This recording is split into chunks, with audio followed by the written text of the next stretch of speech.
రాయవరం అనే చిన్న గ్రామం. పచ్చని పొలాలు, పమ్మ పొలాలు, నెమ్మదిగా కదులుతున్న జీవితం. కాని ప్రజలు ఎంతో కష్టపడి బ్రతుకుతున్నారు. అందులో సుబ్బారావు అనే యువకుడు ఉండేవాడు. అతను సాధారణ కుటుంబంలో జన్మించాడు. చిన్నప్పటి నుంచే తన తండ్రి వ్యాపారం చెయ్యడాన్ని చూశాడు. కాని తండ్రి అప్పుల కష్టాలతో చనిపోయాడు. తల్లి వెంకటమ్మ అతన్ని కష్టపడి చదివించి సత్ప్రవర్తనతో పెంచింది. సుబ్బారావు చదువు పెద్దగా కాలేదు, కాని తెలివి ఎక్కువ. అతని లక్ష్యం మన గ్రామంలో ఉన్న రైతులు, కూలీలు కూడా లాభంగా బ్రతకాలనే. తన చిన్న వయసులోనే అతను బజార్లో కూరగాయలు కొనుగోలు చేసి గ్రామం చుట్టుపక్కల అమ్మేవాడు. అప్పటికి పెద్ద వ్యాపారులు అతన్ని ఎగతాళి చేసేవారు. ఓయ్ సుబ్బారావు, నువ్వు ఒక్క టమోటా బుట్ట అమ్మలేవు.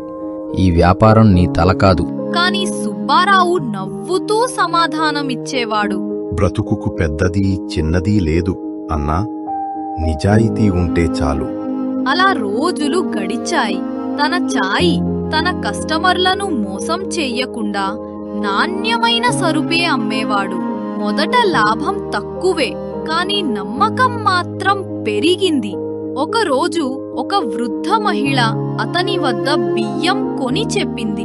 బాబూ, నువ్విచ్చిన బియ్యం చాలా బాగుంది. నీ దుకాణానికి శుభం కలుగుగాక.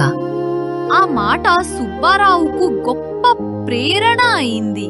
కొద్ది నెలల తరువాత వర్షాలు తగ్గిపోయాయి. పంటలు నాశనమయ్యాయి. ధాన్యం కొరత వచ్చింది. ఆ సమయంలో ఒక పెద్ద వ్యాపారి అతని దగ్గరికి వచ్చాడు. సుబ్బారావు, నాకు కొన్ని బస్తాల చెడు ధాన్యం ఉంది. నువ్వు దాన్ని బాగుందని చెప్పి అమ్మేస్తే లాభం రెండింతలు. మనిద్దరికీ ఫలితం. వచ్చిన డబ్బును ఎద్దారు సరిసమానంగా పంచుకుంటాం. సుబ్బారావు క్షణం ఆలోచించి నవ్వుతూ అన్నాడు, నేను లాభంకు కోసం అబద్ధం చెప్పలేను. ప్రజల నమ్మకం కోల్పోతే వ్యాపారం పోతుంది. నేను ఈ పని చెయ్యలేను. అతను ఆ ఒప్పందాన్ని తిరస్కరించాడు. అతనికి ఆ రోజు నష్టమైంది, కాని మనసు ప్రశాంతంగా ఉంది. అయితే కాలం మాత్రం సుబ్బారావును పరీక్షించింది. తరువాతి వారం భారీ వర్షాలతో అతని గిడ్డంగిలోని ధాన్యం కూడా చెడిపోయింది. సుబ్బారావు తీవ్ర నష్టంలో పడ్డాడు.